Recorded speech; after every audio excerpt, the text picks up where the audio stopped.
Executive Director of the United States Energy Association, Barry Worthington, explained to us how the UNECE is supporting the transition into clean energy.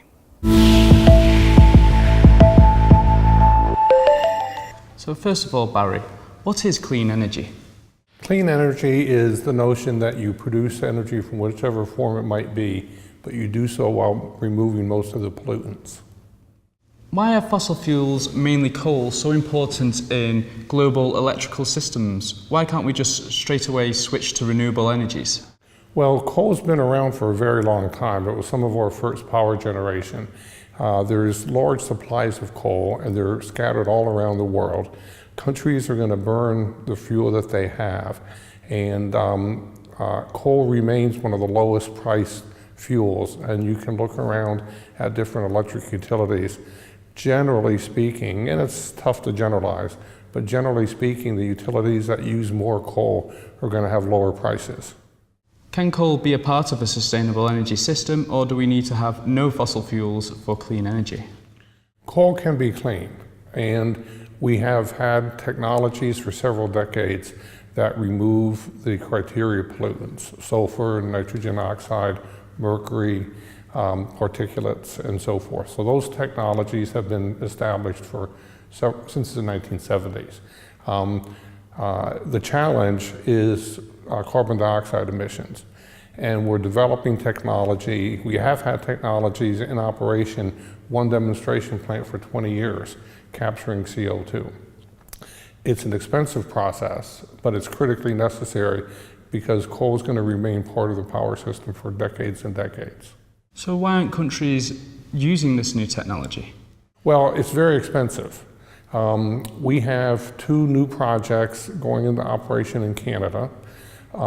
There's 2 projects coming into operation in the United States. We hope for both of them still by the end of the year, if not early 2017. But cost is an issue. They're quite expensive.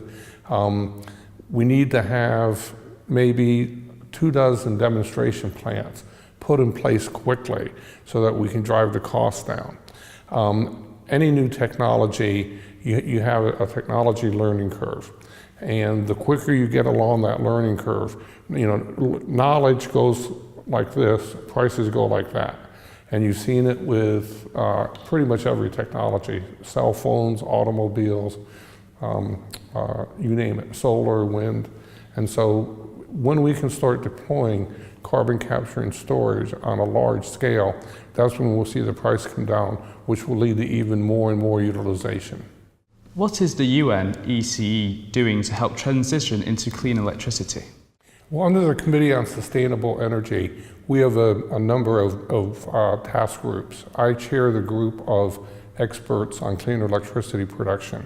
There's similar groups for renewables, efficiency, natural gas, methane, and so forth.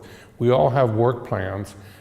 In my case, we're focusing specifically on how you get to deploying carbon capture and storage more rapidly than we would otherwise. And also, we're looking at what we can do to help improve the efficiency of fossil-based power generation. And that's improving the efficiency of existing plants, but also when new plants are constructed, push them towards being the higher quality, newer technology, higher efficiency units. Well, thank you, Barry Worthington, for joining us today. My pleasure.